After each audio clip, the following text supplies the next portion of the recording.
Good afternoon and welcome to the New York City Council hearing of the Committee on Civil Service and Labor.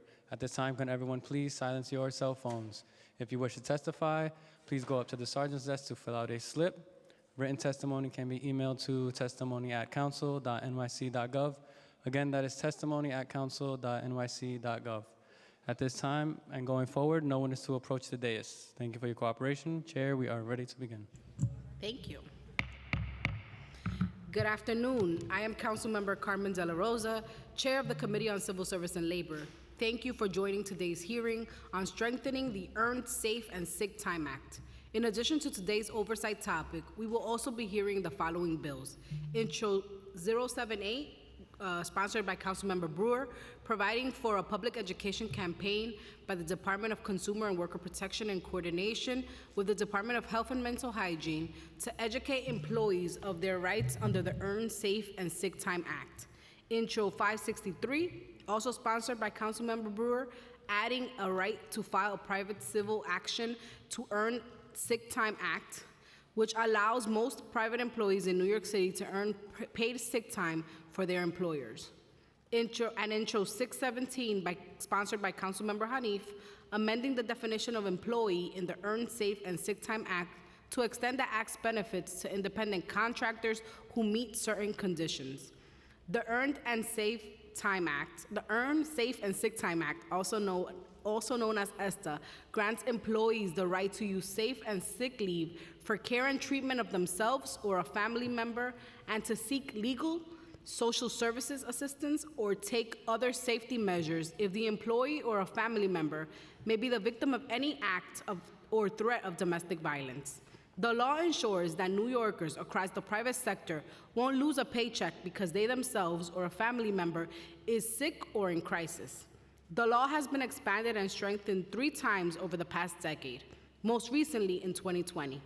The law now covers more New Yorkers employed by small businesses and allows employees to use safe and sick time as it is accrued. This law has renewed significance for our community since New York City was hard hit by the COVID-19 pandemic. Paid safe and sick leave was an effective policy used to fight the spread of COVID-19. Because many New Yorkers have strong paid safe and sick leave protections in place, they could isolate, get tested, get vaccinated, and ultimately reduce the risk of contagion. The aim of today's hearing is to evaluate the impact, expansion, and limitations of ESTA. The committee will examine the ways the law and its enforcement could be improved to ensure that employers are aware of their obligations, employees are informed of their rights, and those aggrieved by a violation have recourse. My questions will focus on DCWP's ability to investigate and process complaints in a timely manner, as well as the administration's outreach and education efforts. Because enforcement of ESTA is largely complaint-driven, understanding the guidance about the benefits the law provides is paramount to ensuring proper coverage. I am eager to hear about DCWP's efforts to inform and educate workers across industries of their rights. I also look forward to DCWP's feedback on the three bills we are hearing, which would expand and strengthen ESTA. I'd like to thank the committee staff for their hard work in preparing for this hearing. Policy analyst Rui Asawara and Elizabeth Arts, as well as my staff, James Burke, Kiana Diaz, and Frey Familia. Now I'd like to turn to Councilmember Brewer for her opening statement. Thank you very much. Thank you, Chair De La Rosa, for convening this really important hearing on paid sick and safe time. This is now the 10th anniversary of, I call it my bill. De Blasio can't take credit. I passed the bill by the New York City Council in 2013. At that time, the New York City, I call it paid leave law, was really led by a coalition of, we want to thank A Better Balance, Community Service Society, Make the Road, CWA, and many, many labor partners. I know 32BJ was with us this morning, but all the unions participated, working families, women's organizations, doctors, nurses, parents, business owners, nonprofits, many, many, many more. And at that time, we were trying to guarantee paid time off for 3.4 million private sector workers across New York City, including 1.2 million who did not have access to paid sick time before the law was passed. And it was really passed, even though at that point Speaker Quinn and Mayor Bloomberg were against it. There was an election, and as I said earlier, I think Mayor de Blasio won because of support from him of this law. Some animals got in the way too, but it was mostly paid sick days. We all know we're much healthier, and thank goodness we had it when the god-awful pandemic hit us. We're all healthier when we have access to paid sick leave. We weren't the first. We had to have San Francisco beat us in terms of passing such legislation, but we were the largest of the country's municipalities to do so. In fact, it was before technology, so I had to drag a huge, right into this room, screen, wires coming all the way down from the mayor's office. I had to put tape all the way from the other side. It was the first time in the history of the city council that anything had been videoed from another city. And the labor leader from the commissioner from San Francisco testified right here on the screen, first time in the history of the city council with paid sick days. I'll never forget that day. We know that the work of real change doesn't end with the passage of any law. We have to continue to make our city healthier and fairer. We have to be more proactive, particularly on issues that have to do with workers. And I want to say last year, A Better Balance and Community Service Society published a report finding that over half of low-income women and a significant number of middle-income women are not aware of paid, safe, and sick time. And that's important. I think every law that exists always needs to be tweaked as time goes on. And that's why, because there is this, I would say, outstanding gap about education, it's why I introduced Intro 7-8 with Borough President of Manhattan, Mark Levine, requiring an education and outreach campaign on the law so that workers are aware of their rights to utilize paid sick and self-leave.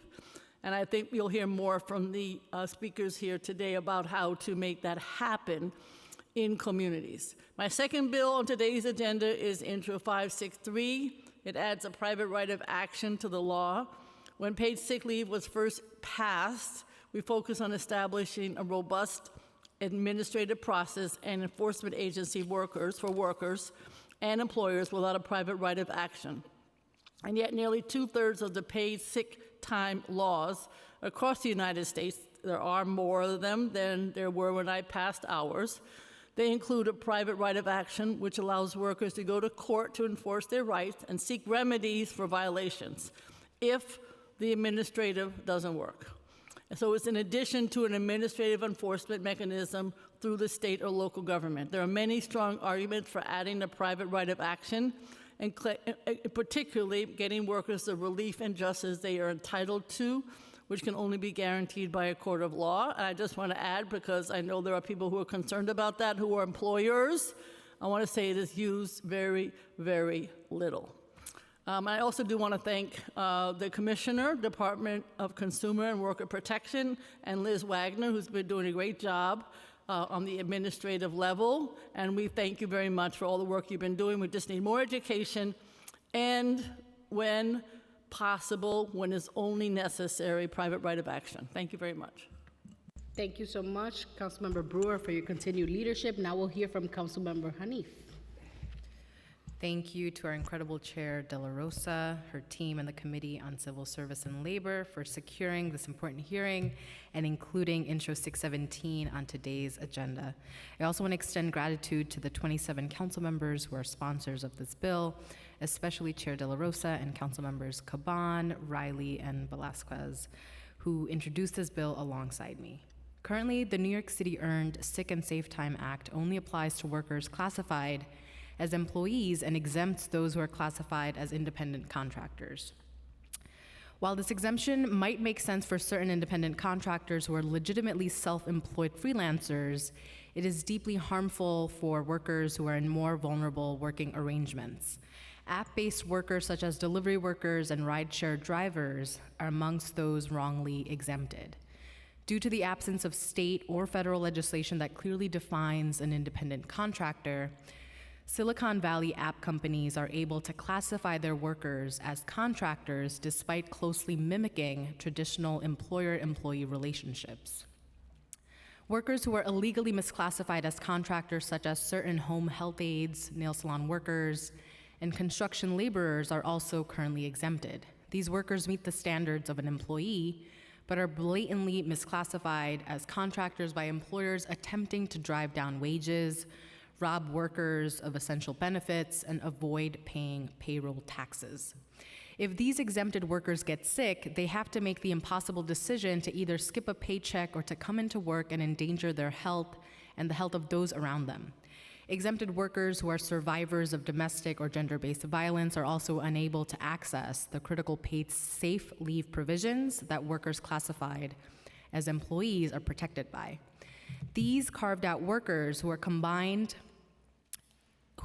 are at least 140,000 strong are absolutely essential to our economy. They keep us fed, they get us to where we need to go, they take care of us, they get us looking our best, and they build our infrastructure. It is time that we stop robbing them of the earned sick and safe time protections due to a technical classification issue. If passed, Intro 617 would say that under the context of the New York City Earned Sick and Safe Time Act, these workers are considered employees and therefore covered. This bill is deeply personal to me. The gig worker sector disproportionately employs immigrant workers whom I have privileged to represent as chair of the Committee on Immigration. Gig work is also an undeniable part of life in my home neighborhood of Kensington, which is home to countless rideshare drivers, delivery cyclists, and misclassified construction workers. When I was growing up, my dad was one of these workers who was unable to take a paid day off when he or one of my family members got sick. It's perfect timing that 2 days after Father's Day, I get to honor his sacrifices by having this bill heard. I want this next generation of workers in my family, in my neighborhood, and in my city to have the basic protections that he did not. I want to note that while this bill would be transformative, it is not unprecedented. In March of this year, Seattle passed a bill expanding paid sick leave to gig workers. New York City must follow suit. And within this body, we have enacted a number of laws protecting this work sector, including Local Law 172 of 2018, which granted independent contractors coverage under the city's human rights law. Local Law 150 of 2018 established minimum pay for drivers, and Local Law 115 of 2021, which established minimum pay for delivery workers. This bill is the natural next step for New York City to take in combating the exploitation that is all too prevalent in the gig economy. It is very meaningful that we have the majority of council sponsoring Intro 617. It is indicative that this is popular and common sense legislation that will tangibly improve the quality of life for working New Yorkers across the 5 boroughs. It shows that the council has gig workers' back and is committed to dismantling unjust labor practices. I am sure that the app companies and their allies will oppose this bill at today's hearing and fearmonger around increased operating costs and subsequent job loss.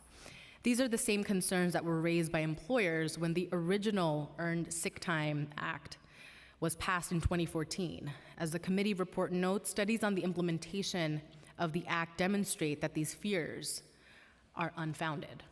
Costs imposed on businesses have been extremely limited, with 84% of employers reporting that the implementation of the act had no immediate effect on their business costs.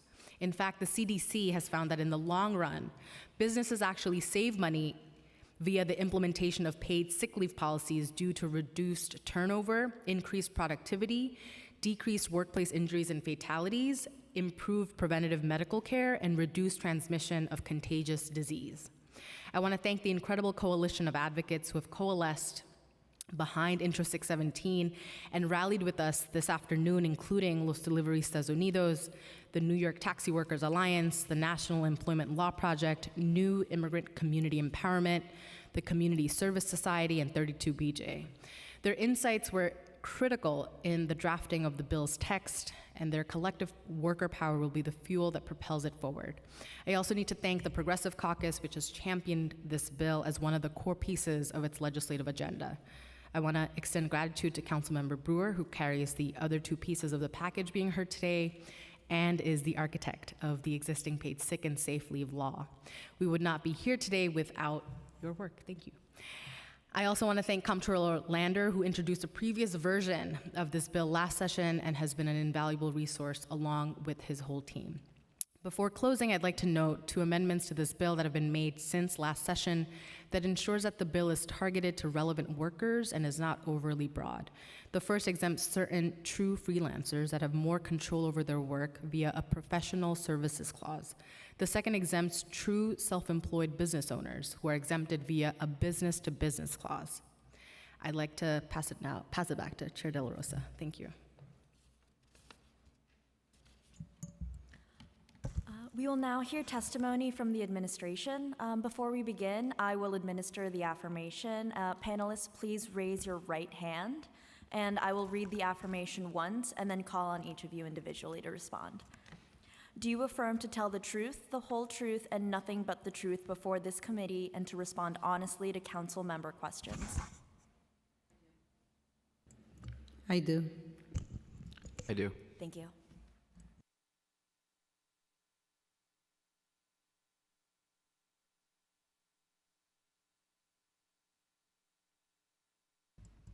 You may begin when ready.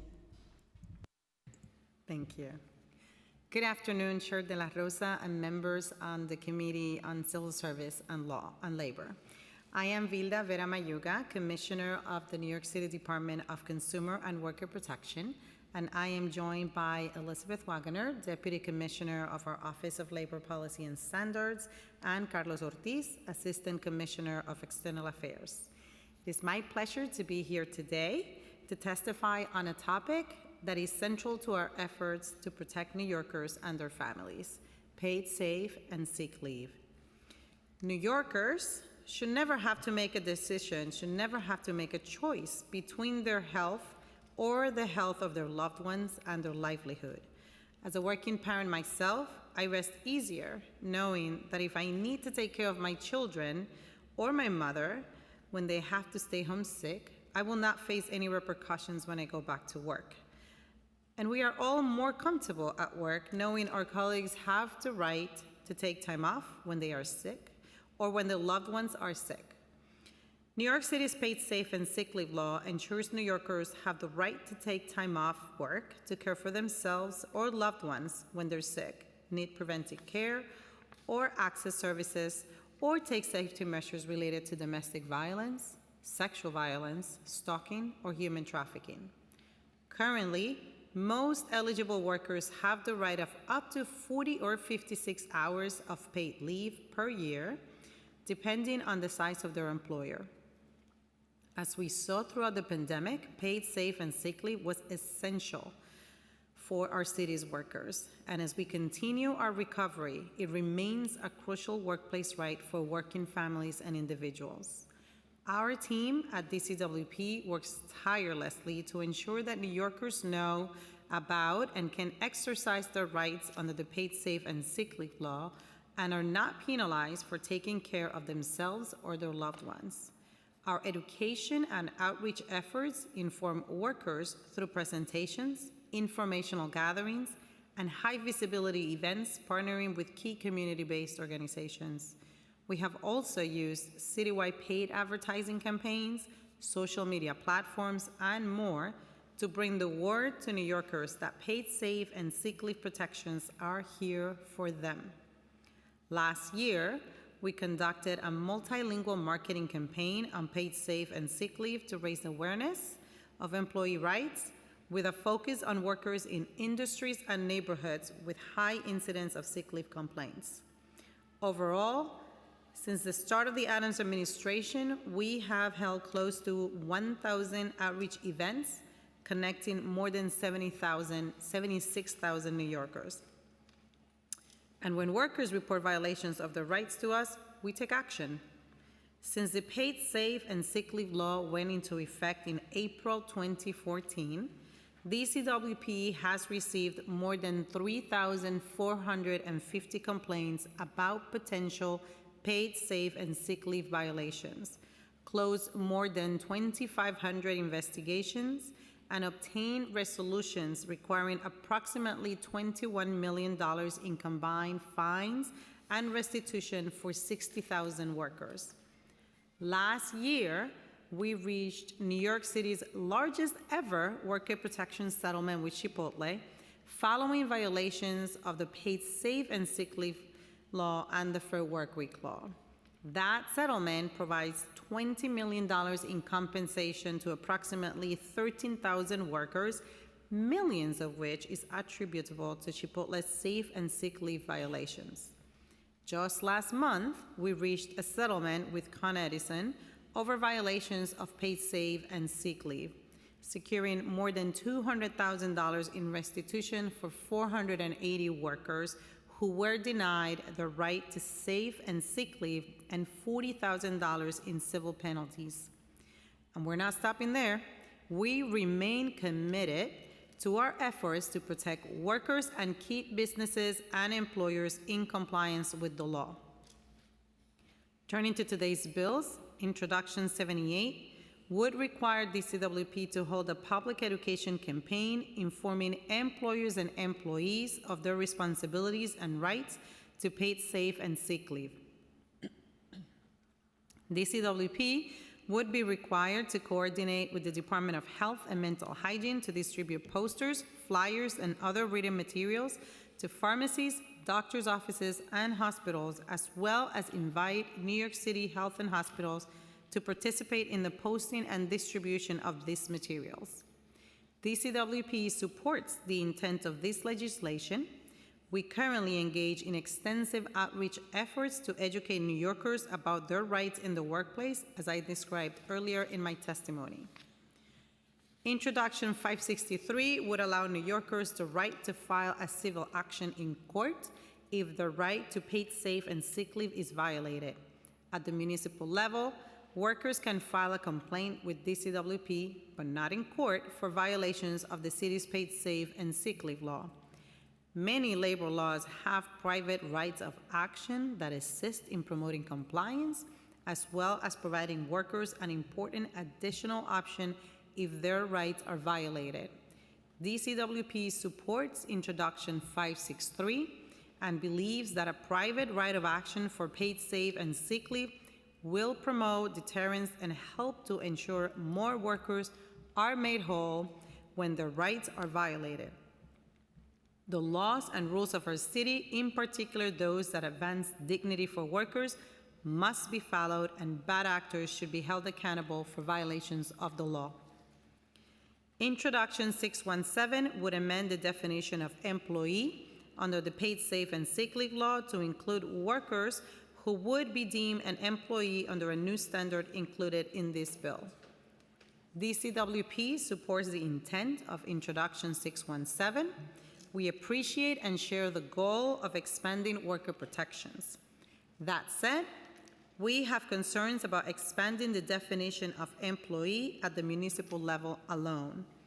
Any changes to the definition of employee under city law should be consistent with laws at the state and federal levels to ensure that workers and employers understand how workers should be classified and workers are able to access all benefits available to them as employees. The Law Department is currently reviewing the bill, and we welcome further discussions on how this can be accomplished. Thank you for the opportunity to testify before your committee on our essential work, uplifting New Yorkers, and today's legislation. DCWP and the administration share your commitment to protecting New York City's workers. I welcome any questions you may have for further discussion. Thank you. Thank you so much, Commissioner. I want to recognize we've been joined by Council Members Nurse, Dinowitz, Hanif, Brewer, Joseph, and Feliz. Okay. Well, first of all, thank you, Commissioner, for being here and for the amazing job that your agency has done and continues to do. I do have some questions regarding some of the complaints around the current law and what you all have received. You testified that there were 3,450 complaints and 21 million in fines for workers thus far. 3,520 complaints. 520? Yeah. Okay. And there was a report that came out, the State of Workers Rights Report in 2021, in which 49% of all calls received by DCWP hotline in 2021 were about the paid safe and sick leave. Can you detail what are some of the typical complaints your agency reviews and receives from affected workers? Absolutely. Thank you, Council Member. It's we're very proud of the work we've done in paid safe and sick leave and always looking for ways to keep spreading the word and taking and employing any technique that we can to resolve complaints as soon as possible. I'm going to ask my Deputy Commissioner of OLPS to give you some more details on that, the specifics of your question. So some typical types of complaints that we receive are workers telling us that their employer doesn't offer a sick leave benefit. That's probably the most common type of case that we receive. When we get a complaint like that, our practice is to, where the worker is alleging that nobody in the company is receiving the benefit, we'll typically open a workplace-wide investigation to make sure that look into that allegation and make sure that all workers who may have experienced that are compensated and that the company comes into compliance. Great. Do you happen to know what percentage of the complaints that are coming in are of that nature? We don't have that percentage offhand. Okay. According to DCWP's 2021 State of Workers' Rights Report, it took about 328 days to close out 218 investigations. This is an increase from 2020 when it took 231 days to close out 196 cases. How has the agency's ability to effectively resolve cases changed over time? So, thank you, Council Member. I would like to first start by saying that certainly the number of days, it's something to consider, and I'm going to have Deputy Commissioner share a little bit more of how our investigation take place, the various steps, and the factors that play into how long it may take. But I think a really good measure to also going back to is the amount of complaints we resolve and the amount of money we've been able to get back to workers. So I'd like to highlight that as well as a success and not necessarily how long it might take to resolve an investigation. Yeah, so we investigate workplace-wide complaints by sending out a notice of investigation and document request to the employer, and then we analyze the information that comes back to understand whether violations have occurred. Every investigation is fact-specific and may take different amounts of time to investigate and then ultimately resolve depending on whether we are reaching a settlement versus going to trial, and that can really impact the numbers. Restitution for workers has been trending upwards in the past few years, and our investigation times have actually gone down since 2021. So in 2022, we resolved 197 cases. The average time the median time to resolution was 172 days. So resolution times in 2022 actually improved significantly, not only on our 2021 numbers, but also on our 2020 numbers. That's good to hear. And, we have not been shy about talking about vacancy rates at agencies, and I know it's not a popular topic for y'all on that side of the dais, but we remain concerned about vacancy rates and our agency's abilities to carry out basic functions for New Yorkers. I'm not going to ask you to comment at this point, but I just wanted to state that for the record. When DCWP collects restitution from employers who violate Earned Safe and Sick Time Act, how does the city determine what percentage goes to the employee? Thank you for the question. We prioritize employee relief over civil penalties. So the law actually sets forth a specific amount of money that each employee is to receive, and then a specific amount of money in civil penalties. For many, not all violations of paid safe and sick leave, it's $500 per employee per violation. And we prioritize, particularly in our settlements, making sure that employees are made fully whole, getting that full amount of money where we can, and then an appropriate civil penalty amount in addition to that. Great, thank you. I want to also acknowledge that we've been joined by council members Moya, Caban, and Menon on Zoom. Okay, I have one more question, and then I'll pass it on to colleagues. At prior hearings, DCWP has discussed using investigations in high violation industries as a proactive tool rather than simply relying on complaints from employees. What are some examples of high violation industries, and how does DCWP evaluate whether they will proactively investigate an employer for failing to comply with the paid safe and sick leave law? Thank you, Council Member. I wanted to also add to the prior question that, we share some of the numbers, right, on how much restitution we've obtained for workers in, the 19, 20, 21 million versus the penalties, which are about 3.5 million. So just to put real numbers behind what we do in prioritizing relief for workers. In terms of the industries, I think I'll again have my Deputy Commissioner of OLPS share a little bit more, but just this morning, I was doing a business education, day walk, and we give a lot of information to the businesses, right, to make sure that they're compliant with the various laws that we enforce. And I think we're always trying to take a very holistic approach as to anything that come our way. We're still going to be touching on paid safe and sick leave. Somebody may come to us for something different, and we're still going to be asking questions about paid safe and sick leave law so that we can address everything and not wait, like you mentioned, right? Not wait for a worker to raise an issue that perhaps is the one worker who's not aware of those rights. I would just add, in terms of high violation industries and affirmative investigations, a core piece of our work is making sure that when we get a complaint, we don't just investigate for that individual, but also ensure that we're looking at that entire workplace and the entire scope of workers who are affected, which is a form of affirmative investigations that we routinely do. In terms of high violation industries, I think we're looking at situations where workers are low-wage workers, where they may be less likely to file a complaint or more, have more fears of retaliation. So that can be, the range from the home health care industry, where our paid care division is still actively looking at that industry, to fast food, to low-wage construction work. So we really do see the full range there.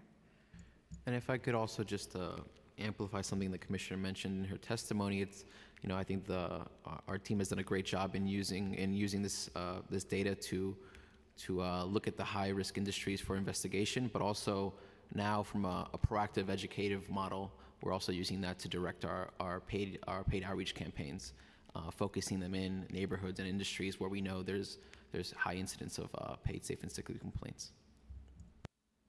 Thank you. I'm going to pass it on to the colleagues for some questions. Councilmember Hanif, followed by Councilmember Brewer.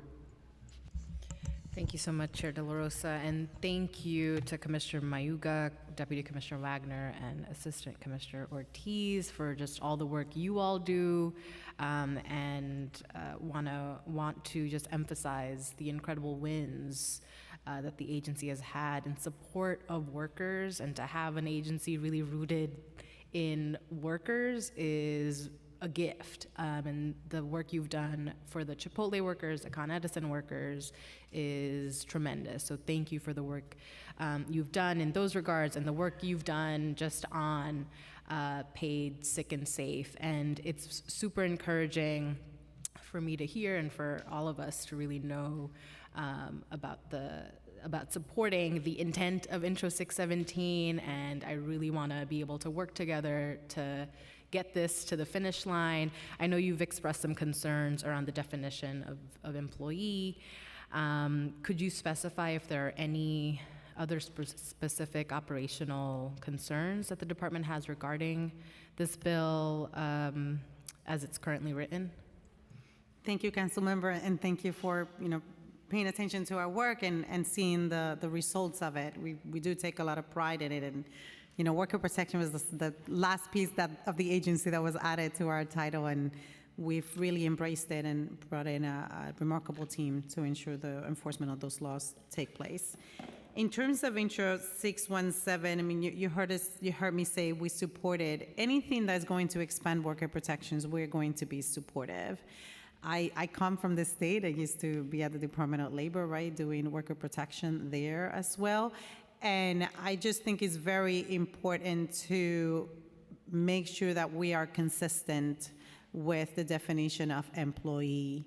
When it comes to misclassification, right, it could be really complex at the federal and state level alone to add on a piece at the municipal level. And I know that there's some advocates here and some workers specifically that will be testifying. I'm really looking forward to their testimony to also hear how exactly we can support their needs and other protections. But our core concern is with the definition.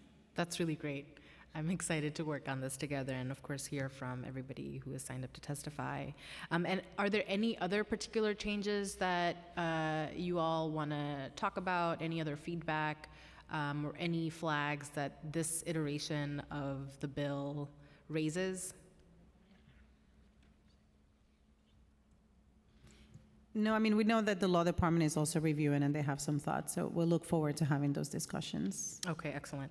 And then when the previous version of this bill was heard last session, DCWP estimated that over 140,000 workers would stand to benefit from its passage. Given the rapid expansion of the gig economy in recent years, does the department have an updated estimate of the number of workers that would benefit from Intro 617? Again, I think it's just like a little complex to define who will fall into the category, so we don't have a current estimate of how many workers will be covered by the bill. But I think in the discussions that we'll have after today, we can certainly look more into finding that number. Okay, understood. And then and I know Councilmember De La Rosa asked about, or didn't really ask, but made the statement about the capacity issues. Does DCW feel that it's adequately resourced to lead on language accessible, culturally competent education and outreach efforts, as well as carrying out enforcement responsibilities upon passage of Intro 617? Thank you. Any new law, right, might require additional resources for us, so we would make that part of the discussion in the process, and we certainly would engage with OMB to make sure that we have the resources necessary. Right now, I think we just continually looking at how we operate, and the team at OLPS is attorneys, investigators, data scientists. We try to really make sure that we are staffing with the right group of people to make sure that we're maximizing every resource. Great. Thank you. That's all from me. Thank you. Councilmember Brewer? Thank you. When I first passed paid sick days, we did include a partial opportunity for domestic workers to take advantage of it. So, and I think it's been expanded. So can you talk about the expansion for domestic workers and what kind of outreach has been taking place? I snuck it in, so nobody knew about it in 2013. I told absolutely nobody, and nobody knew except for me. And a better balance, that was it. Thank you so much, Councilmember. And I mean, I think others have expressed it. Thank you for really bringing this bill. It's definitely been, it's what launched us, I think, right in worker protection arena at the city level. One of the things that we've done recently is launch a mediation program for domestic workers specifically. So that is one area of focus for us, where we have created a program for both workers and employers to come to mediation through a professional mediator at oath, so that their issues can be resolved not just in pay, sick, and sick leave, but even just unpaid wages and any other matter that may come up in the relationship of employer-employee. So that's a specific area that we've done. I know that in terms of outreach, we do partner with the Better Balance and other organizations. Specifically, I remember last year, I was in Brooklyn just giving out information about it. Even just this last Saturday, I was able to attend a nanny graduation from the Carroll Gardens Nanny Association, and that was really great to be there.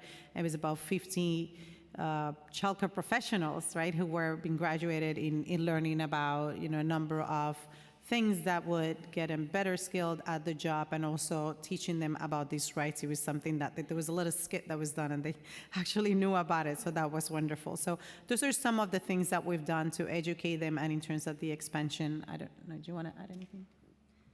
No, I think that covers it. It was a great change to the law, and I think very impactful. Okay. And then just generally, if we do more outreach, and I know you've done some, how would you use some of the community-based organizations to do outreach? Obviously, language, as you know, is a big challenge, and more community-based organizations speaking different languages helps. Money's always tight, I know, but I was just wondering if you have some ideas about how to work with the CBOs and to do outreach. It's great what you do. It's even greater if you can get extensions from them. Thank you, Council Member. We definitely engage CBOs, and I also look forward, obviously, some of you we have engaged, some of you will love to re-engage and getting the word out into the districts. I think CBOs is something that not just for pay save and sick leave and worker protections in general, anything that we do, I think one of you mentioned, right, what's, you know, the law may be in the books, but people don't know about it to exercise their rights. It's going to be a little bit harder to see a difference. So we definitely see the value in the CBOs and engaging them, not just for language capacity, but also just in knowing the neighborhood and the trust factor, right, of people who are used to in the community to reaching and interacting with a particular member of their community. So that is something that we would just continue to expand. I'll have my Assistant Commissioner expand since he oversees outreach at the agency. He's very good. He comes to every hearing. Well, thank you very much, Councilmember. I would just want to echo. I'm at every hearing. That's why I see you at every hearing. I just wanted to echo what the Commissioner was mentioning about the outreach, and I would say that the community-based organizations are a core facet of our outreach model. The work that we do now with close to 1,000 events since the start of 2022, it wouldn't be possible, specifically the depth and the reach without our community-based organizations. And some examples, just taking the domestic worker piece, over the past few months, we've increasingly leveraged our presentation style informational model to go to community meetings and talk to folks about these rights. But we've also been a lot more creative too with canvassing, for example, and going with partner organizations to areas where, as the Commissioner mentioned, where the workers are and talking to them one-on-one, distributing our information, answering questions, and meeting them where they're at. So I think, just to say one more time, community-based organizations in New York City are one of the greatest resources we have, and we certainly leverage it in our outreach every day. Okay, one just final question about outreach. So how much is complaint-driven when, it could be on paid sick days, because that's what we're talking about today, and then how much, I know you said if you have a complaint, then you look at the whole work space, but just generally, do you have a sense of how much is complaint-driven, or the outreach, where you are finding something because you're surveying X industry or whatever? It's an interesting question. I think the outreach actually does turn into complaints quite often, and we have very low barriers to filing a complaint. Really all it takes is just an email to our intake box. People don't even have to fill out a form. And so while I can't say sort of how much sort of came from a complaint versus just someone who read information on our website, our external affairs team and, our staff who's going out, I know they are generating a lot of awareness that eventually turns into complaints. Okay. Thank you, Madam Chair. Thank you. We've been joined by Councilmember Batra as well. I do have a question from Councilmember Menon, who is on Zoom but can't ask the question because of quorum rules. But as you know, Councilmember Menon was the commissioner of DCWP when the paid sick leave law was launched. And she shares your concern of taking the agency 242 days to close some cases. I know you gave us some updated numbers for 2022. Her question is, how many staff members does the agency currently have who are investigating cases, and how many attorneys are there also doing this work? Are there any vacancies in those areas? In the paid sick leave division, are there any vacancies? And if there are vacancies in those areas, what is the agency doing to fill the vacancies? Thank you, Council Member. We currently have, OLPS is 44 staff, and we have one vacancy, I believe, I think we might have a start date right now, so I'm not sure we can consider it a vacancy, but just to be fully transparent.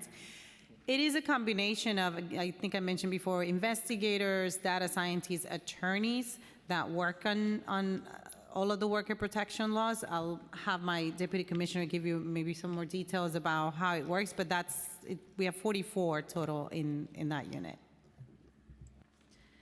I'm not sure I have anything to add to that, and so I think we can leave it there. Well, I think one piece I would like to add to elevate what the commission mentioned in her testimony is around Instruction 563. We certainly see that as an extremely important legislation to consider, and we are supportive of it as another mechanism to assist with deterrence. Thank you. You said investigators, attorneys, and what was the other title? Data scientists. Data scientists. I'm not sure if it was asked already, but does the administration believe, does the agency believe that Intro 563 would actually alleviate an administrative burden on DCWP? I mean, I think anything that you add more options to enforce the law is always going to be helpful. I don't think we'll take our foot off the pedal in the way we do our work, and there's always work to be done in worker rights arena, but it certainly would be great to have another option for workers to exercise their pay safe and sick leave right. Great. Do you all have, do you all come across workers who are undocumented workers who are filing complaints around paid sick leave? Absolutely, yes. I mean, I think you're aware, right, that our laws are not specific, doesn't matter the immigration status, and it's definitely something that we include in every outreach presentation to make sure that workers know to come forward, or anybody who hears the information who may know someone else can share that, and people feel comfortable coming forward. We don't disclose, the name of a complainant. Those are one of the first things that we cover when we talk to workers who file complaints or when we're doing outreach. Great.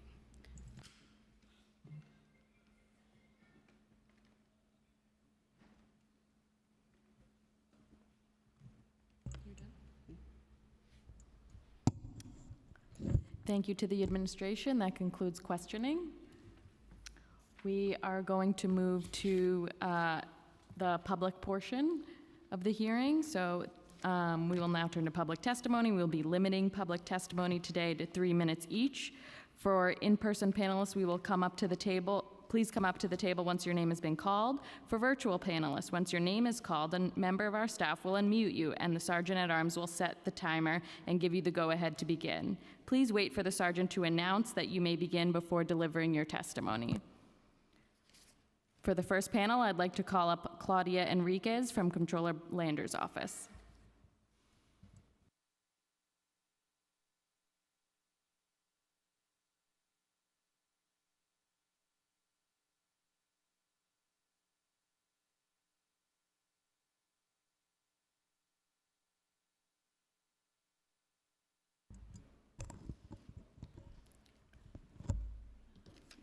I have a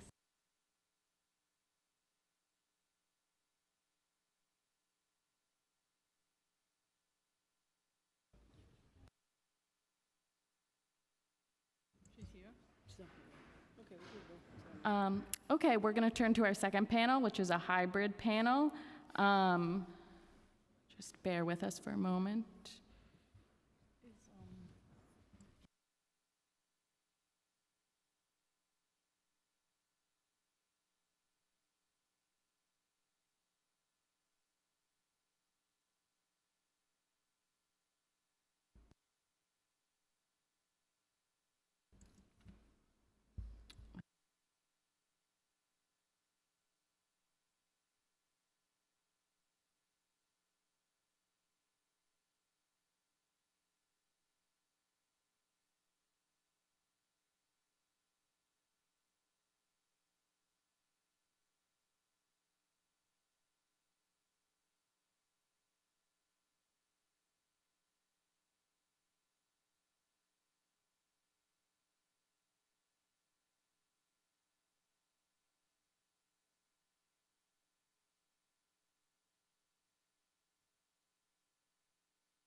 We'd like to call up Antonio Solis from Workers' Justice Project. On Zoom, we'd like to call Sherry Louisant, followed by Debrika Chattery, followed by Malcolm Gibbs.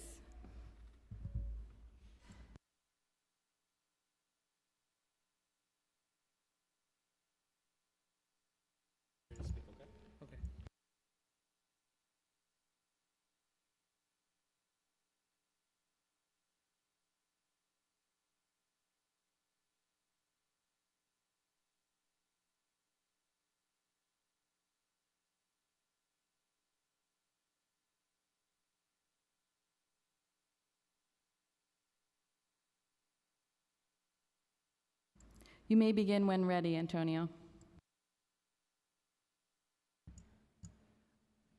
Buenas tardes. Gracias, concejal Carmen de la Rosa, por la oportunidad de testificar hoy aquí en este comité. Mi nombre es Antonio Solís, soy miembro del Proyecto de Justicia Laboral y líder de los Deliberistas Unidos, un movimiento que está luchando para expandir protecciones para más de 65,000 deliberistas. Los Deliberistas Unidos se orgullecen de apoyar esta propuesta de ley Intro 617 que expandirá la cobertura de los trabajadores bajo la ley de tiempo ganado por seguridad y enfermedad a contratistas independientes como nosotros los deliberistas. Somos más de 65,000 repartidores que diariamente nos arriesgamos la vida y nuestra salud en las calles sin seguro médico y muchas veces sin saber si llegaremos vivos a nuestras casas. El reparto de comida se ha convertido en uno de los trabajos más peligrosos de esta ciudad. La demanda de entregas está aumentando, lo que aumenta la presión para cumplir con cada trabajo y pedido sin demora, mientras celebramos el tan esperado pago mínimo que entrará en efecto julio 12, seguimos luchando para asegurar que ningún deliberista tenga que tomar riesgos innecesarios, especialmente cuando nos enfermamos. Más de 35 deliberistas han muerto por los riesgos que enfrentamos haciendo este trabajo desde el 2020 y cientos que nos accidentamos y miles nos enfermamos sin poder tomar un día de enfermedad pagado. El año pasado yo me accidenté cuando trabajaba para DoorDash y me lastimé. A pesar que el accidente no fue muy riesgoso, tuve que seguir trabajando porque no pude dar el lujo de quedarme en casa sin paga. Cuando nos accidentamos y reportamos que estamos enfermos, la compañía no hace responsable de cubrir los gastos médicos, ni mucho menos darnos días de enfermedad. La realidad es que muchos de nuestros trabajos, de nuestros compañeros, cuando nos enfermamos, solo tenemos una opción: salir a trabajar. No podemos darnos el lujo de quedarnos en casa cuando nos enfermamos, porque eso significa que nuestras familias no comen, la necesidad nos forza a tomarnos el riesgo. Por eso estamos aquí apoyando esta propuesta de ley y seguir luchando para asegurar protecciones para nuestras vidas y nuestra salud. Gracias. I'm going to be translating briefly. So much for the opportunity to testify today. My name is Antonio Solís, and I'm a member of Workers' Justice Project and the leader of Los Deliberistas Unidos, a movement that is fighting to expand protections for 65,000 app delivery workers.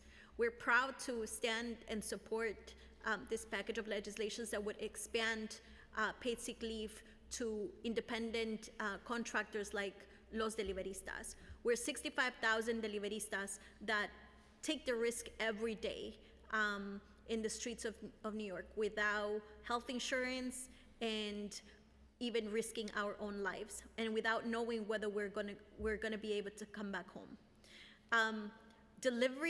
App delivery has become one of the deadliest jobs in our city. The delivery demand has grown, which means the pressure to do this work has also increased, to do this much faster.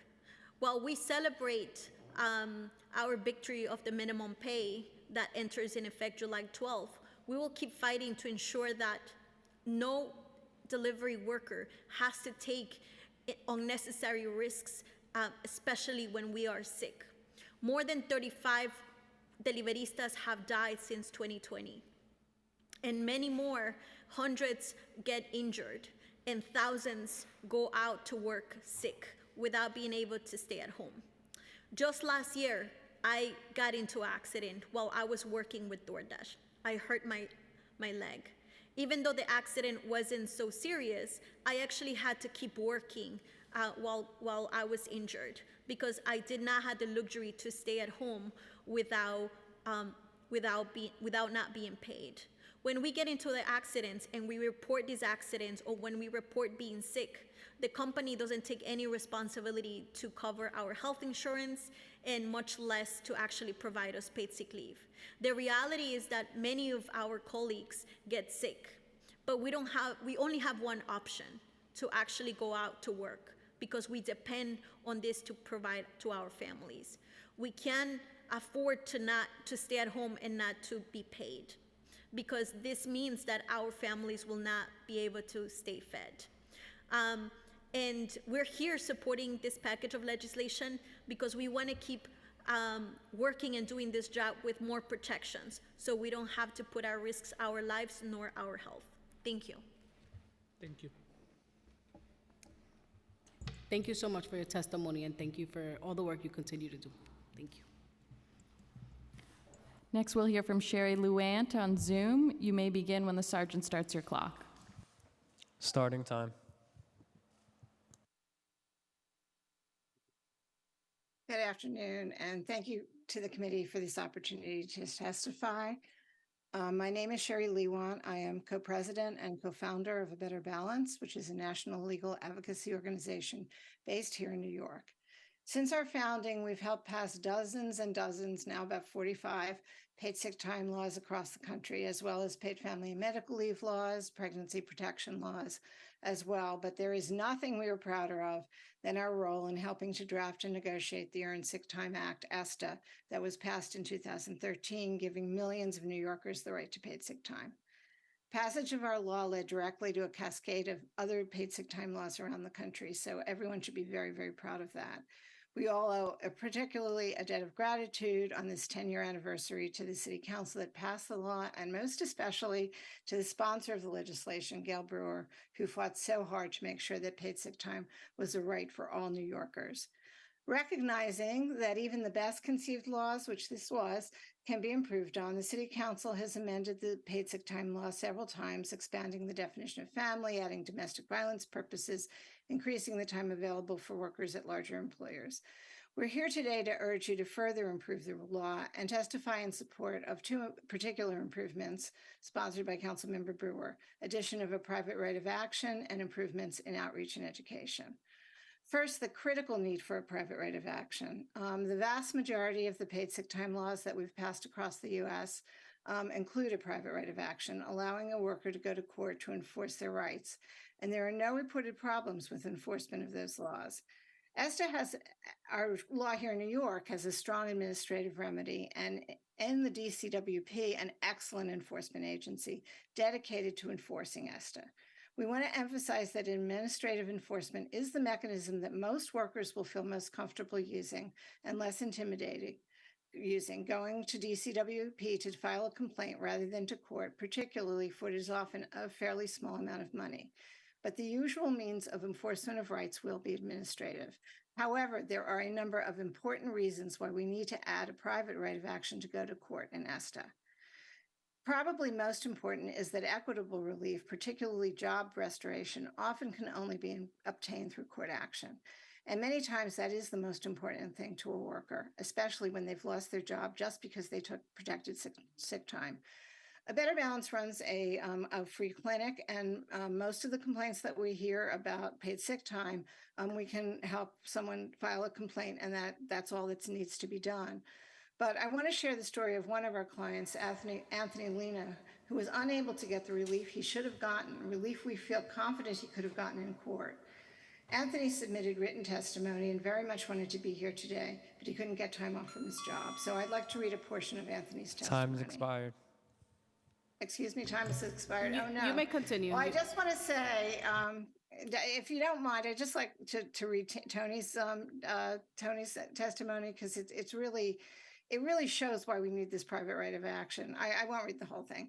He was a worker for JetBlue. He had to take care of his mother, who was in a nursing home, and he was called in suddenly to take care of her. He was then 9 minutes late for work, and he was fired.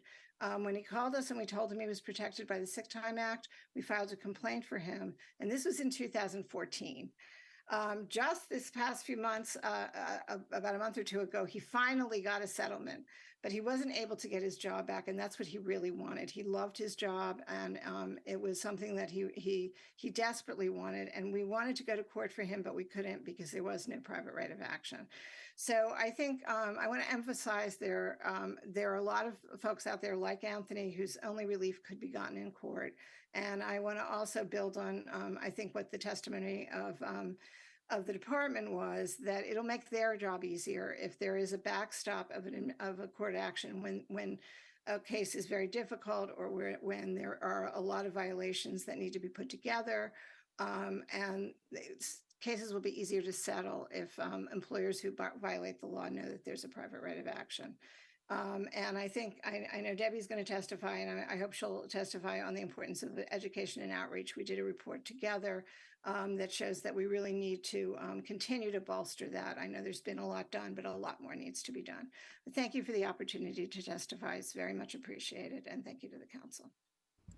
Thank you. Now we'll hear from the last person on this panel, Debripia Chattery. Apologies for any mispronunciation. You may begin when the sergeant starts your clock. Starting time. Thank you so much, Chairperson Carmen De La Rosa, Council Members Brewer and Hanif, and to all the members of the Civil Service and Labor Committee for this opportunity to testify today. My name is Debripia Chatterjee. I'm a senior economist with Community Service Society of New York.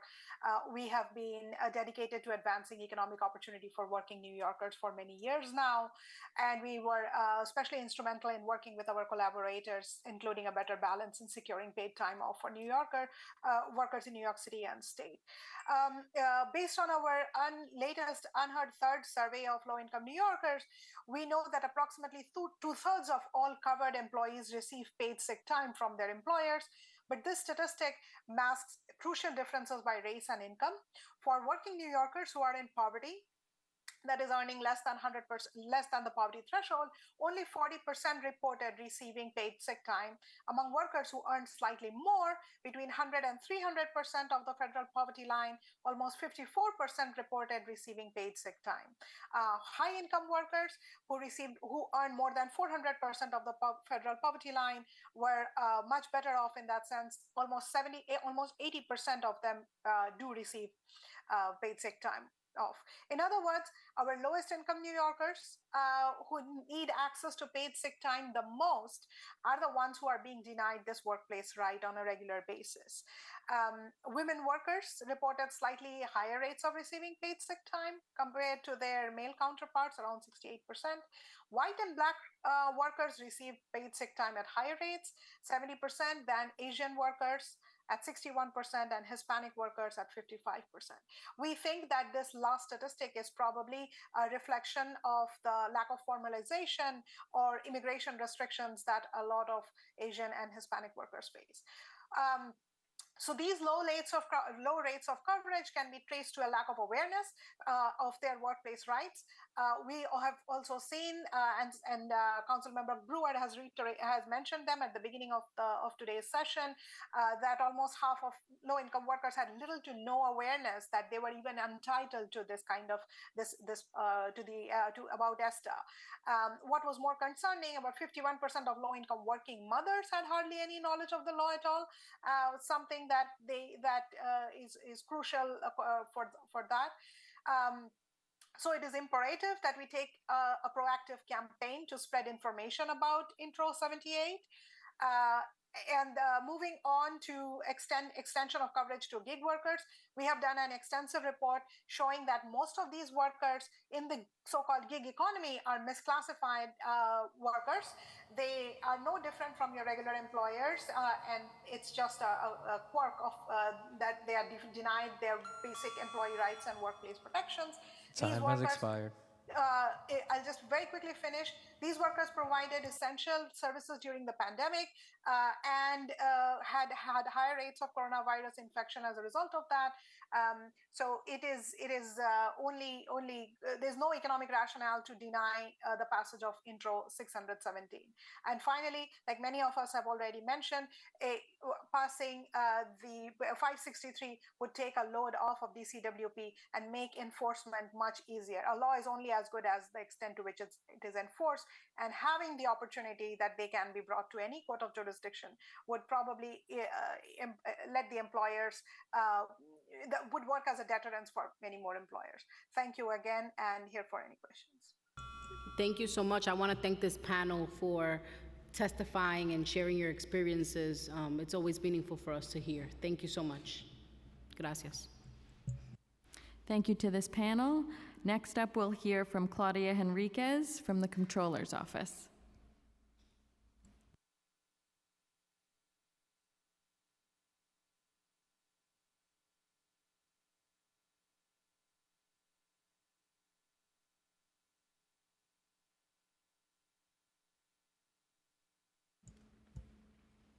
Good afternoon, Chair De La Rosa and members of the Committee on Civil Service and Labor, and thank you for the opportunity to testify before you today. My name is Claudia Enriquez, Director of Workers' Rights at the Office of the New York City Comptroller Brad Lander.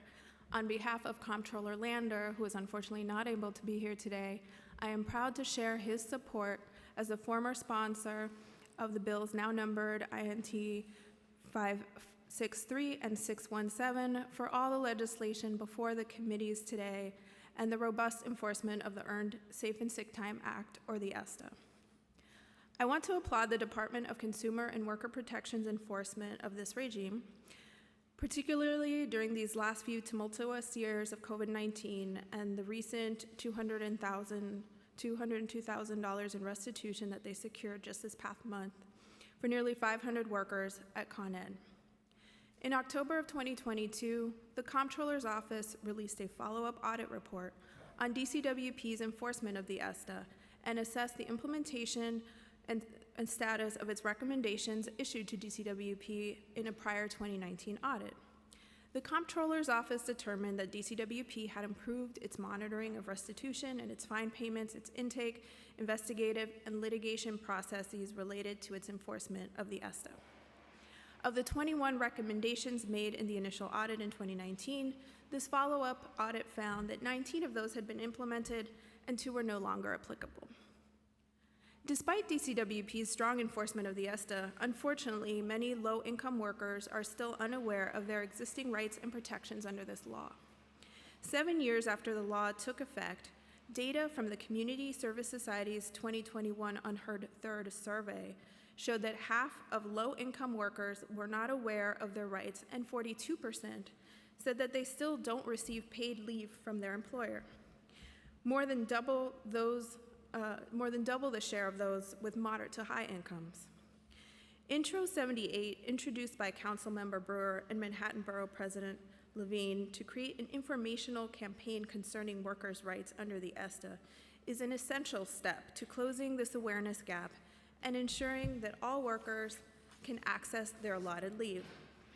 This law is a necessary complement to this council's passage of Local Law 83 of 2022, which required a mayorally designated agency in collaboration with DCWP and other entities to administer a public education campaign regarding reproductive health care and the rights of pregnant or recently pregnant persons under ESTA and other workers' rights laws.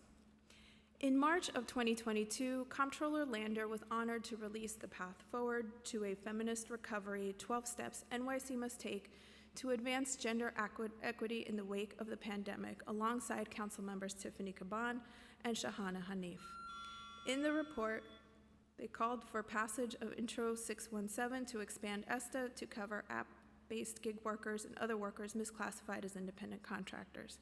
This bill would ensure that more than 140,000 contingent workers in New York City are able to take a paid sick day to take care of themselves or family members when needed, and I'm so glad that Councilmember Hanif is continuing that important fight. To make the existing and new rights under ESTA real for workers entitled to its protections, we must also provide workers with the ability to sue when they are illegally denied paid time off by adding a private right of action as found in many other companion worker protections. Councilmember Brewer so valiantly led the fight to pass the original law, and we are glad she will now shepherd this through the council. At the same time, the council boldly moves forward with this legislation to cover more workers and empower them. DCWP needs to update its rules under the ESTA to implement the reforms that the council passed back in 2020. Comptroller Lander testified before DCWP in the fall regarding the proposed rules and submitted his comments at that time. It has been 6 months since those rules received a public hearing, and it is integral that they come out promptly and without further delay. Our office is incredibly honored to organize alongside of you all for the passage of these integral worker right bills and to continue to protect and innovate for the dignity and economic security of all New Yorkers.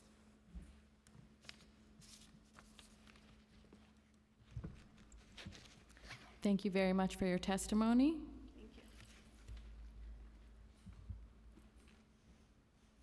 Next, we'll turn to a panel on Zoom. Amelia Adams, followed by Jessica Walker. Amelia Adams, you may begin when the sergeant starts your clock. Starting time. Hi, good afternoon. Thank you so much, Chair De La Rosa and the bill sponsors, for allowing me time to address this very important hearing. Amelia Adams, I'm a co-founder and a partner of Adams Buckner Advisors. I am an NWBE certified business, and I am proud to say that 100% BIPOC staff. Started this business in 2018, and I really want to touch on, I know I'm also going to submit, I know that I don't have that much time, but want to talk about some of the changes, the issues or concerns that I have around Intro 617 that tries to change the classification of an independent contractor to be treated as an employee as it relates to earning sick time. And I do want to say that not all businesses are created equal. We personally bring on independent contractors for several reasons, and I know that the legislation doesn't have exceptions to this issue, but you know, perfect example, one of my independent contractors is a full-time employee that has full benefits and health and other things like that, and she is individually hired on a project by project. As a very small business with 7 people, we've had to, let go as a staffer, or even like when someone left, there's no duplicated of jobs. And to have someone on staff getting that tax for income and all that stuff is just really hard if someone doesn't really fully understand. So we do a trial as a 1099 employee with an additional bonus for healthcare costs. And I know that, like, I want to keep repeating this, not all businesses are created equal. Since I started this business, I've joined a lot of chambers around the state, mostly Black and ethnic chambers, and I'm starting to meet more and more business owners. And I do want to, 2 things I want to say is, like, there's a perception. There's a perception that some of these small business owners feels that government thinks they are the worst employees, that they want to undercharge and misclassify, but I know that's not all the case, but there is a perception out there amongst especially Black businesses that don't have access to capital, that are often overlooked for grants and small business loans, so they have all of these other barriers to getting resources and throwing this on top of that. I do want to say that there's a burden. I used to work in government, and I heard this all the time, there's a burden, there's a burden. That is very real. And I just want to say, last week alone, spent, between other staff and I, 4 hours doing paperwork, invoicing, renewing my insurance, health, liability, professional liability. All of these things took away from me actually doing my job, which is servicing the clients. And I know that I'm in a better place than a lot of small businesses, but these are real.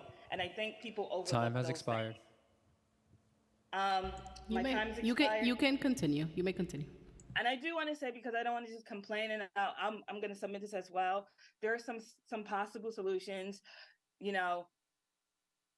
Outreach it's been talked about from the administration and even council members here. I don't think that is ever given enough time and energy and resources. I know that they've done canvassing and on like the business districts. there are so many people that are no longer brick and mortar. There are a lot of people that started businesses and they are not able to scale up because there's so much burden on following and compliance.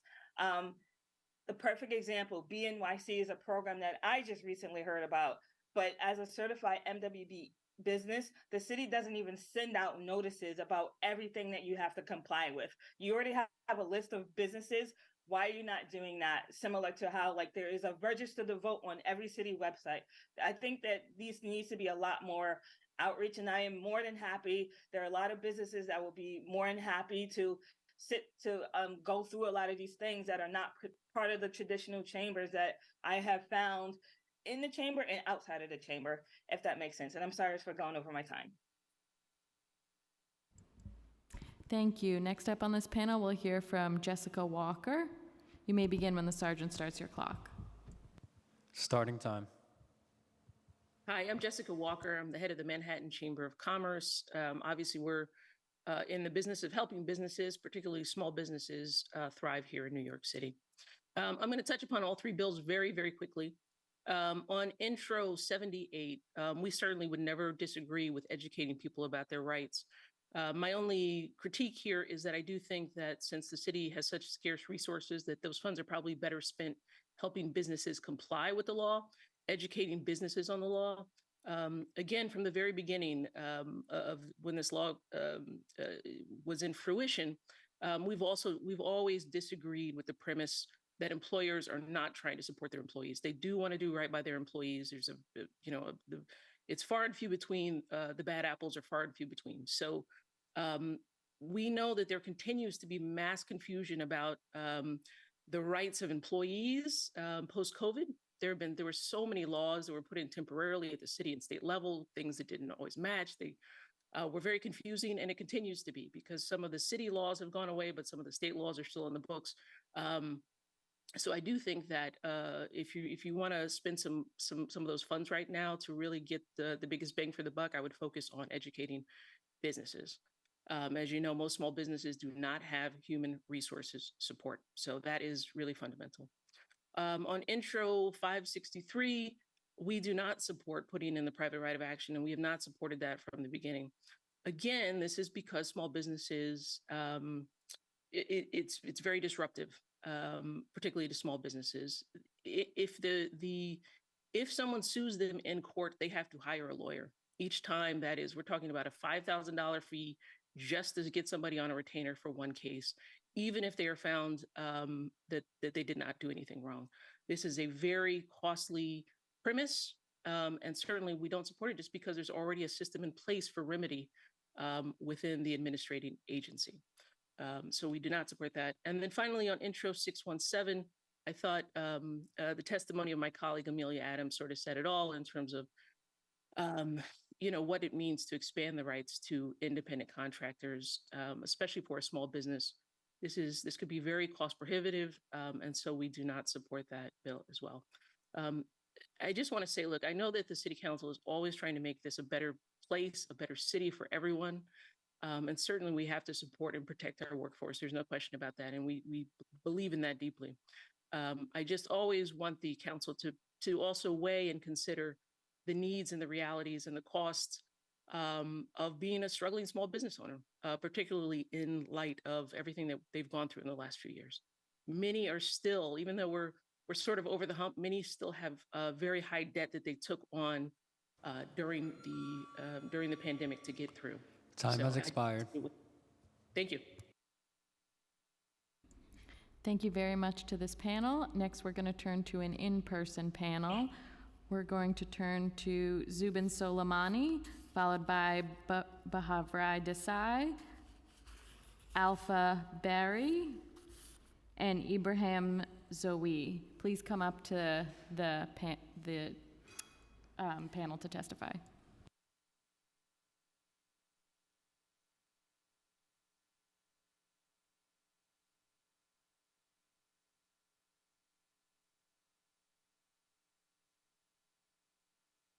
Okay, thank you.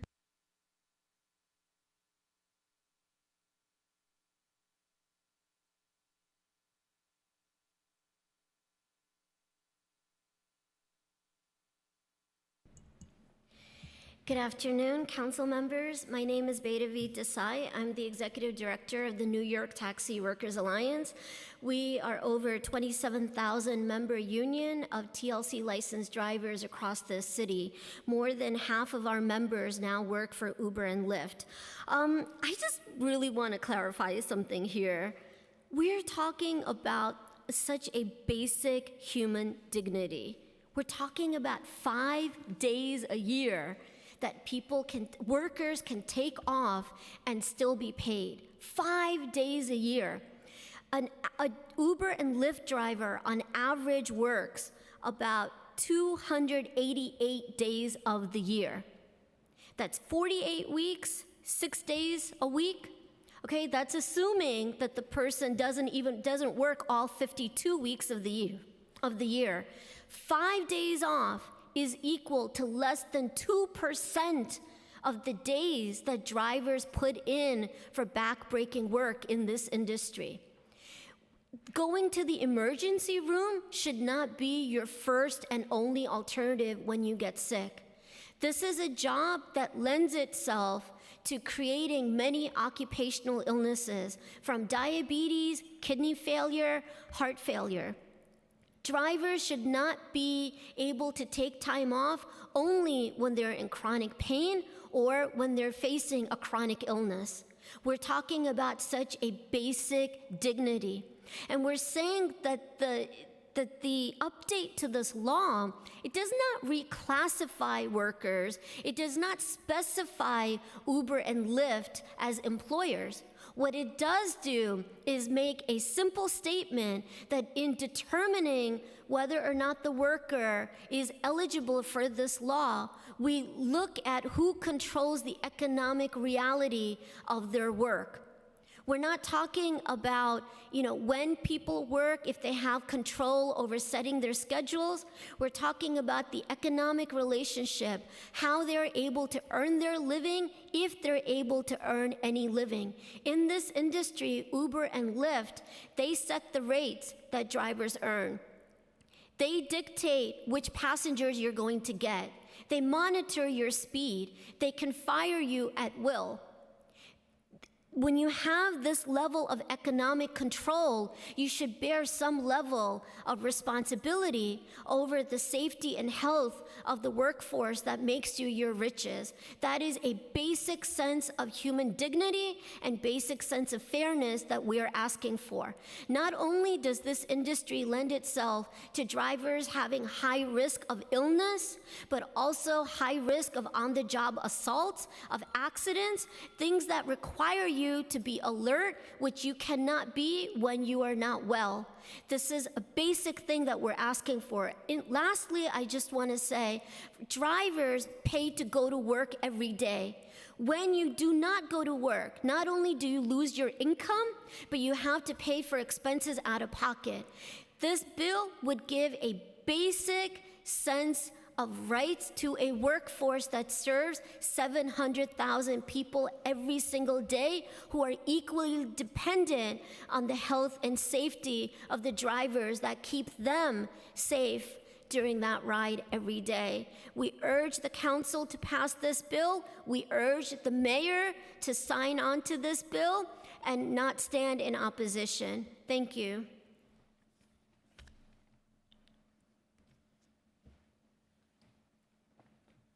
Good afternoon. Good afternoon. My name is Ibrahim Zuri. I'm a member of NYTWA, and I'm also working currently for Lyft and Uber. So I'm very happy that you gave me time today to express myself on this bill of workers not even having the chance to take a leave from work when they are sick.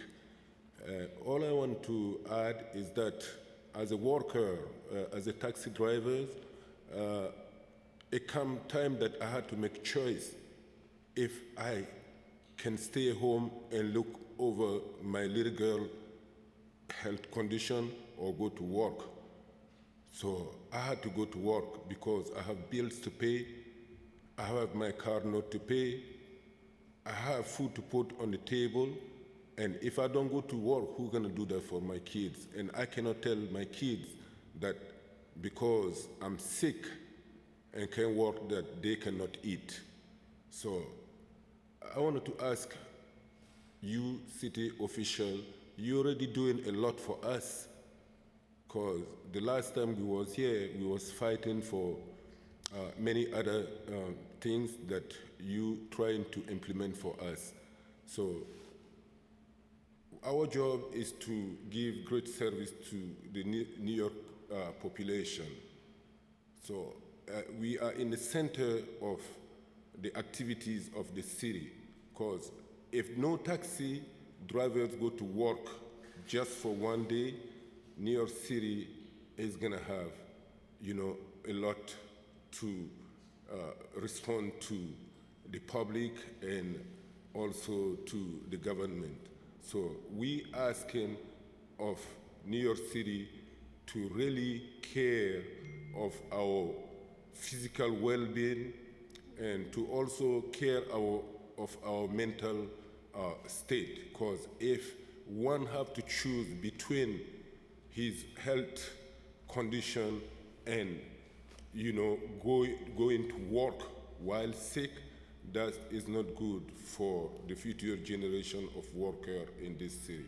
So please, we just asking, as our sister David say, this is just a basic human right that the labor law grant all workers in the world to benefit from that. We should not come here to fight for just a basic right that is available to all workers around the world. So thank you very much. It's more to say, but thank you for listening. Good afternoon, Chair De La Rosa, Councilmember Hanif. My name is Zubin Soleimani. I'm an attorney with the New York Taxi Workers Alliance. I think on policy grounds, as Zori said, right, this is a no-brainer. I don't think whether it's COVID or whether it's the flu, anybody wants to be getting into a car with somebody who is sick. It's not right for the drivers. It's not right from a public health standpoint. But I want to direct most of my comments just to the legal framework here and some of the questions that have been raised today. I think what Intro 617 does is we view it not so much as extending coverage to a group of workers who wouldn't already have it, but about clarifying their right to those benefits that they do already have, but is subject to a very convoluted process in determining who is an employee who gets that right. And we know this as a workforce of Uber and Lyft drivers in New York City because we've spent 8 years winning but fighting tooth and nail to secure that right in the unemployment context, where it took 2 federal lawsuits against Cuomo's administration to ensure that drivers would be getting unemployment if they were fired without a good reason, despite the fact that black car drivers had routinely gotten that for years. We fought that. We won it in 2016. We won every appeal. An upstate Uber driver won every appeal all the way to the Court of Appeals. And yet when the pandemic rolled around, everybody acted like they didn't know the answer to whether drivers during COVID had a right to unemployment. We had to sue Governor Cuomo again. And as a result of that, 68,000 Uber and Lyft drivers got higher benefits at the employee rate. So the thing about this is, it's not that we don't know the answer to the question. It's that in this context, the question is made so that the company can say, oh, well, a couple things changed. We changed the acceptance rate, cancellation rate. Let's start all over again as that we don't know the answer. What the ABC test in this bill does is streamlines that process so when a driver isn't getting paid or any worker isn't getting paid the sick leave that they deserve, that they can access that. DCWP or a private attorney through a private right of action can meaningfully enforce that without years of litigation, which deter people from securing their rights. And I think that's the real benefit to 617. On the question that the administration raised about potential inconsistency, I just don't think that's a real argument, and I don't think that's a real reason for opposition. If that were, states have different tests for some benefits than the federal government does. New Jersey uses the ABC test generally, Massachusetts uses it generally. We use it in New York for construction workers and truck drivers. The federal government doesn't do that. If we were to aim to be consistent with state and federal law and labor rights, we would have never passed this bill in the first place when there was no state or federal sick leave. We pioneered it, and I think that's the beauty of having a council that recognizes workers' rights are a priority in this city and that will move ahead of state government and ahead of federal government. And thankfully, if there is any more confusion, well, we got Intro 78 for public outreach and education, so I'm not too concerned about that. Thank you for your time. Hello, good afternoon. My name is Alpha Barry. I'm an NYTWA member. I've been driving for almost 20 years. I was a yellow cab driver, and then when the business went down, I switched to the share ride. So we're talking about sick leave paid. This should not be an argument about, we know whenever there is something that we came up with, even if it's good for them, they're going to oppose it as long as it didn't come from them. If you care about safety, this is also about safety. Because when a driver goes out there, you stay in that steering wheel, you're sick. Not only is not the safety for the passenger, it's not the safety for you. So we know with multi-million dollars that we bring to them, they never complain about it. But when we talk about giving us a sick leave, just 5 days for the whole year, we know what they're going to come up with. They're going to talk about, they're going to say we are independent contractor. That's going to be their excuse. We don't know how much passengers pay. When they get in the cab, we don't know how much money they're paying. They don't show us how much money. They just give us. And they call us independent contractor. Okay, we are independent contractor. But that's not the way how it's supposed to be. So we are sick and tired the way how these companies are treating us. Please, we urging all. I want to thank Shahana for introducing this bill and looking out for us, because she felt our pain, and we got a lot more to do, but this is a big step forward. I urge all the members, please, pass this bill. Pass this bill. We're doing a lot out there. Thank you so much. Yeah, thank you so much for coming on. Councilmember Hanif. Thank you so much to the New York Taxi Workers Alliance and for your incredibly articulate testimonies and really shedding light to the scale of how many workers would be impacted. Uber in our city has 80,000 drivers. And I don't want to go through the list of it. I'm sure there are more unaccounted for, and the other apps. The scale of the workers we're talking about are not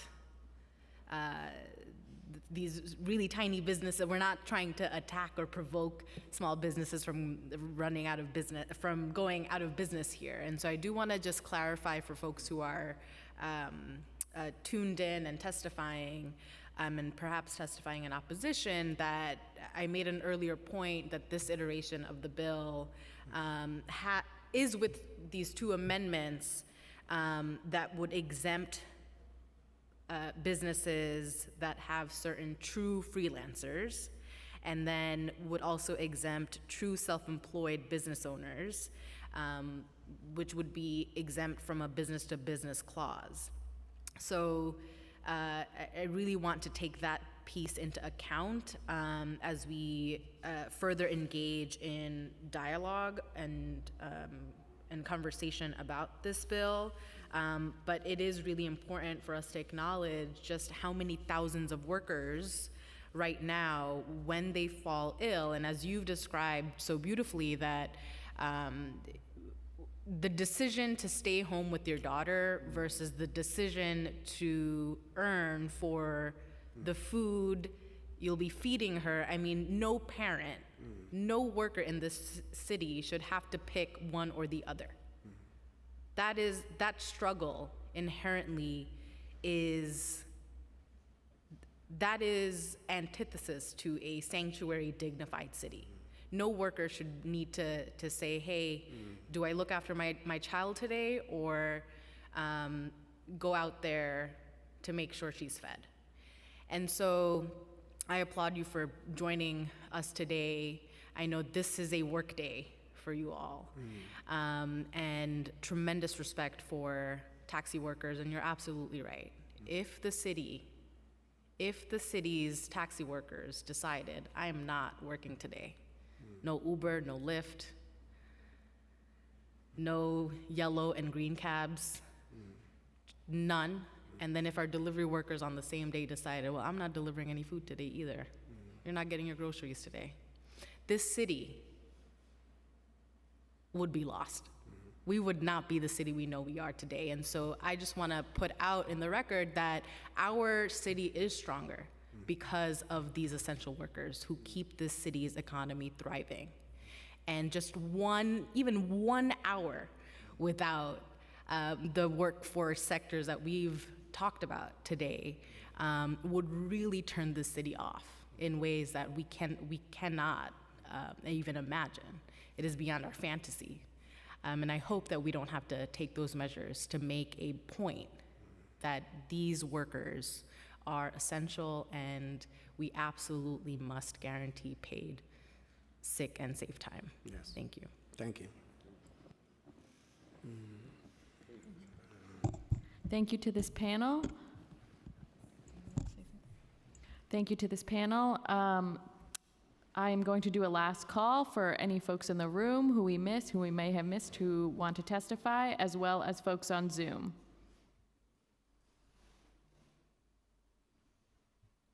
Okay, seeing no hands, I'm going to turn it over to the chair for closing comments. Thank you so much. I just want to take the opportunity to thank Councilmember Hanif, Councilmember Brewer for their brave and bold leadership today in bringing these bills forward. We look forward to continuing the conversations around Intro 78, Intro 563, and Intro 617. I also want to take the opportunity to thank all the workers who took time out of their day today to also give us a glimpse of that struggle. As the committee, we're dedicated to hearing all sides of the argument, but also ensuring that we're centering the rights of workers in our city. So we thank you all for coming, and the hearing is adjourned.